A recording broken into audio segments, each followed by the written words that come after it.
শুভেচ্ছা সহ আমন্ত্রণ জানাচ্ছি দেশের এবং দেশের বাইরের সকল দর্শক শ্রোতাকে বাংলা ভিউরাতের সংবাদে। সংবাদ আয়োজন নিয়ে বার্তা কক্ষে রয়েছি আমি সত্যজিৎ সিংহ। বিস্তারিত সংবাদের শুরুতেই জানিয়ে দিচ্ছি লতিফ ট্রাভেলস সংবাদ শিরোনাম।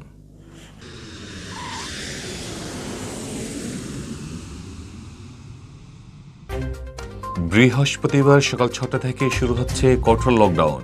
জরুরি প্রয়োজন ছাড়া ঘর থেকে বের হলেই শাস্তি।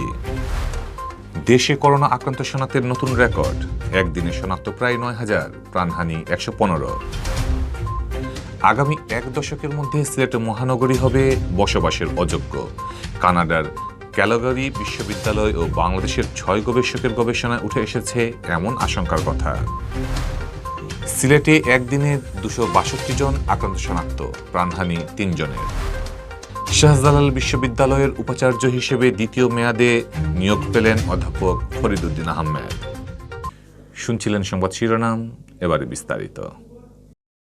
করোনা ভাইরাসের সংক্রমণ ঠেকাতে বৃহস্পতিবার সকাল 6টা থেকে কঠোর বিধিনিষেধ জারি করেছে সরকার। বিধিনিষেধে বলা হয়েছে অতি জরুরি প্রয়োজন ছাড়া কেউ ঘরের বাইরে বের হতে পারবেন না। বের হলে তার বিরুদ্ধে আইনানুগ ব্যবস্থা নেওয়া হবে। এই বিধিনিষেধ চলবে 7 জুলাই মধ্যরাত পর্যন্ত। বুধবার মন্ত্রিপরিষদ বিভাগের মাঠ প্রশাসন সমন্বয় অধিশাখা থেকে এই সংক্রান্ত প্রজ্ঞাপন জারি করা হয়েছে। প্রজ্ঞাপনে বলা হয়, লকডাউন চলাকালে মাঠ পর্যায়ে প্রয়োজনীয় সংখ্যক নির্বাহী ম্যাজিস্ট্রেট থাকবেন, মোতায়েন থাকবে সেনাবাহিনী। এছাড়া জেলা বিজিবি, পুলিশ, র্যাব ও আনসার সদস্যরা টহলে থাকবে। প্রজ্ঞাপনে বলা হয়, বিধিনিষেধে চলাকালে সব সরকারি, বেসরকারি, আধা সরকারি, স্বায়ত্তশাসিত ও বেসরকারি অফিস বন্ধ থাকবে। সড়ক, রেল ও নৌপথে গণপরিবহন ও অভ্যন্তরীণ বিমানসহ সব ধরনের যন্ত্রচালিত যানবাহন চলাচল বন্ধ থাকবে। বন্ধ থাকবে শপিং মল, মার্কেট সহ সব ধরনের দোকানপাট। পর্যটন কেন্দ্র, রিসোর্ট, কমিউনিটি সেন্টার ও বিনোদন কেন্দ্রের দুয়ার খুলবে না। আদালত পাড়ার জন্য প্রয়োজনীয় নির্দেশনা বাংলাদেশ সুপ্রিম কোর্ট থেকে দেওয়া হবে। ব্যাংকিং সেবা নিশ্চিত করার জন্য বাংলাদেশ ব্যাংক নির্দেশনা দেবে। বিধিনিষেধ অনুযায়ী জরুরি বা অত্যাবশ্যকীয় পণ্য ও সেবার সঙ্গে সংশ্লিষ্ট দপ্তরের কর্মচারী ও যানবাহন প্রাতিষ্ঠানিক পরিচয়পত্র দেখিয়ে চলাচল করতে পারবে। এছাড়া পণ্য পরিবহনের জন্য truck, lorry, covered van, cargo vessel এই বিধিনিষেধের বাইরে থাকবে। বিমান, সমুদ্র, নৌ ও স্থলবন্দরগুলো এবং তাদের অফিস বিধিনিষেধের বাইরে থাকবে। শিল্প কারখানাগুলো স্বাস্থ্যবিধি মেনে নিজস্ব ব্যবস্থাপনায় চালু থাকবে। কাঁচা বাজার এবং নিত্য প্রয়োজনীয় পণ্যের কেনাবেচার জন্য সময় ঠিক করে দিয়েছে সরকার। সকাল 9টা থেকে বিকেল 5টা পর্যন্ত খোলা জায়গায় স্বাস্থ্যবিধি মেনে নিত্যপণ্য কেনাবেচা করা যাবে। সংশ্লিষ্ট বাণিজ্য সংগঠন, বাজার কর্তৃপক্ষ, স্থানীয় প্রশাসন বিষয়টি নিশ্চিত করবে। অতি জরুরি প্রয়োজন ছাড়া কেউ ঘর থেকে বের হতে পারবেন না। এই নির্দেশনা না মানলে আইনানুগ ব্যবস্থা নেওয়া হবে। খাবারের দোকান, হোটেল, রেস্তোরাঁ সকাল 8টা থেকে রাত 8টা পর্যন্ত অনলাইনে বা পার্সেলে খাবার বিক্রি করতে পারবে। কেউ দোকানে বসে খেতে পারবে না। প্রজ্ঞাপনে লকডাউন কার্যকর করার জন্য মাঠ পর্যায়ে আইন শৃঙ্খলা বাহিনীর টহলের বিষয় সম্পর্কেও বলা হয়েছে। এতে বলা হয়, আর্মি ইন 82 সিভিল পাওয়ার বিধানের অধীনে মাঠ পর্যায়ে কার্যকর টহল নিশ্চিত করার জন্য সশস্ত্র বাহিনী বিভাগ প্রয়োজনীয় সংখ্যক সেনা মোতায়েন করবে। জেলা ম্যাজিস্ট্রেট স্থানীয় সেনা কমান্ডারের সাথে যোগাযোগ করে বিষয়টি নিশ্চিত করবেন। দেশে গত একদিনে করোনা ভাইরাসের সংক্রমণের নতুন রেকর্ড হয়েছে।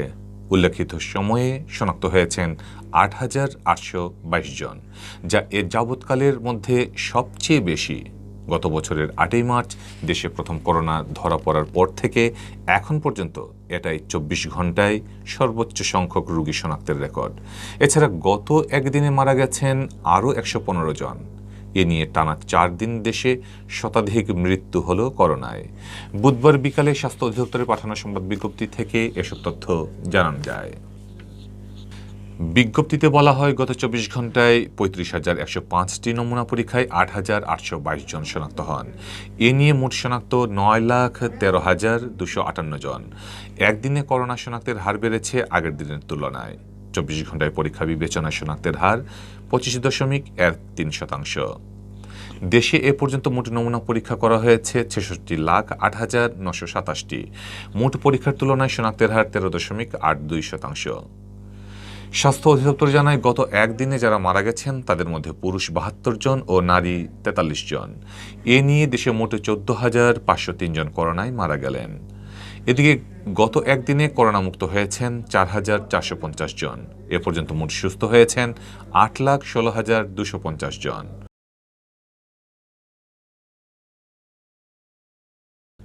আগামী এক দশকের মধ্যে সিলেট মহানগরী বসবাসের অযোগ্য হয়ে পড়বে।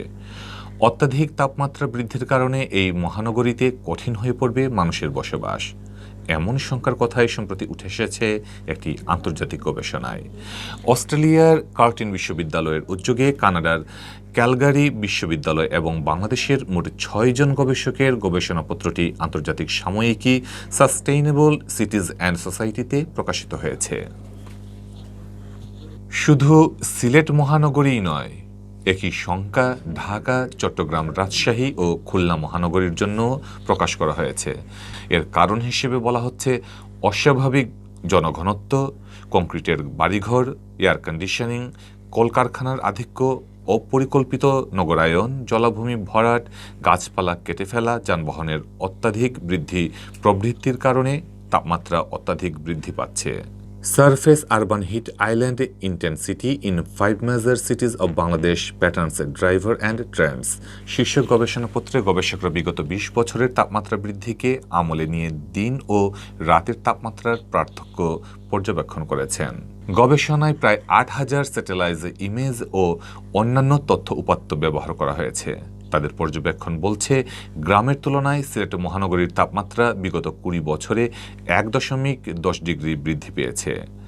গবেষকরা বলছেন এমনিতেই জলবায়ুর বিরূপ প্রভাবে তাপমাত্রা বৃদ্ধি পাচ্ছে। এর সঙ্গে অপরিকল্পিত নগরায়ন, এয়ার কন্ডিশনার ব্যবহার বেড়ে যাওয়া, সবুজায়নের অভাব, পরিবেশের ধ্বংসসহ নানা কারণে এখন সিলেট সহ দেশের বড় বড় শহরগুলোর তাপমাত্রা অত্যাধিক বৃদ্ধি পাচ্ছে।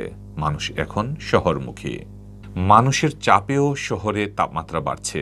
মানুষের শরীরের নিজস্ব তাপমাত্রা রয়েছে, যাকে বলা হয় মেটাবলিক হিটিং। প্রত্যেক ব্যক্তির ক্ষেত্রে এর পরিমাণ ১০০ ওয়াট। শহরাঞ্চলে জনঘনত্বের কারণে এই তাপমাত্রা যুক্ত হচ্ছে পরিবেশের সঙ্গে। বর্তমান পরিস্থিতি অব্যাহত থাকলে সিলেট মহানগরী বসবাসের অযোগ্য হতে পারে, মাত্র ১ দশক সময় লাগবে। তাপমাত্রা বৃদ্ধি রোধে গবেষকরা বেশি করে বৃক্ষরোপণ, সবুজের পরিমাণ বৃদ্ধি, পরিবেশের ক্ষতি না করা, পরিকল্পিত নগরায়ন, বাড়িঘর তৈরিতে ছিদ্রযুক্ত পরিবেশ বান্ধব ইট ব্যবহারেরও উপর জোর দিয়েছেন। দুদিন প্রাণহানি কম হলেও সিলেটে ফের বাড়তে শুরু করেছে করোনায় মৃত্যুর মিছিল। গেল ২৪ ঘন্টায় সিলেট বিভাগে করোনায় ভাইরাস কেড়ে নিয়েছে আরও ৩ জনের প্রাণ। একই সময়ে সিলেটের ৪টি ল্যাবে নমুনা পরীক্ষায় আক্রান্ত শনাক্ত হয়েছেন ২৬২ জন। বুধবার সকালে স্বাস্থ্য অধিদপ্তরের সিলেট বিভাগীয় পরিচালক ডক্টর সুলতানা রাজিয়া স্বাক্ষরিত দৈনিক প্রতিবেদন থেকে এ তথ্য জানানো হয়। প্রতিবেদনে বলা হয়, গেল ২৪ ঘন্টায় বিভাগে যে ২৬২ জনের শরীরে করোনা ভাইরাসের অস্তিত্ব শনাক্ত হয়েছে। নতুন এই ২৬২ জন সহ বিভাগে করোনা প্রমাণিত রোগীর সংখ্যা দাঁড়ালো ২৫,৭৮২ জনে, যাদের মধ্যে সিলেট জেলায় ১৭,০৪৭ জন, সুনামগঞ্জে ২,৯৯৫ জন, হবিগঞ্জে জেলায় ২,৭৪৪ জন ও মৌলভীবাজারে ২,৯৯৬ জন। গেল ২৪ ঘন্টায় করোনা থেকে সুস্থ হয়েছেন ৭৭ জন। এই সাথে সুস্থ হওয়ার সংখ্যা বেড়ে দাঁড়িয়েছে ২৩,৫৭৩ জনে। সর্বশেষ তথ্য অনুযায়ী সিলেট বিভাগে গত ২৪ ঘন্টায় করোনায় আক্রান্ত হয়ে মৃত্যুবরণ করেছেন ৩ জন রোগী, যাদের ২ জন সিলেটের ও ১ জন সুনামগঞ্জ জেলার বাসিন্দা। এ নিয়ে বিভাগে করোনায় মৃত্যুবরণকারীর সংখ্যা দাঁড়ালো ৪৭১ জনে। এদিকে সিলেট বিভাগের ৪ জেলা মিলে বিভিন্ন হাসপাতালে চিকিৎসা নিচ্ছেন ৩৪৩ জন করোনা আক্রান্ত রোগী।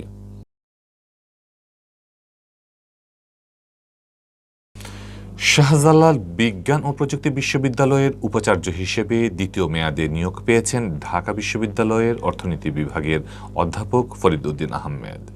বুধবার শিক্ষা মন্ত্রণালয়ের মাধ্যমিক ও উচ্চ মাধ্যমিক বিভাগের উপসচিব নুরিয়া আলম স্বাক্ষরিত এক প্রজ্ঞাপনে এ আদেশ জারি করা হয়েছে।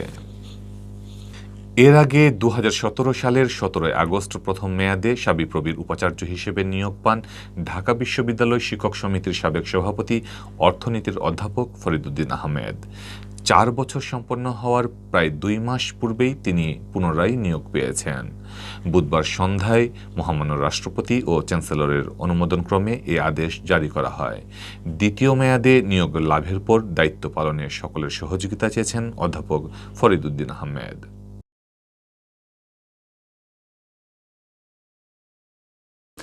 সবাই ঘরে থাকুন, সুস্থ থাকুন, মাস্ক পরুন, নিরাপদে থাকুন।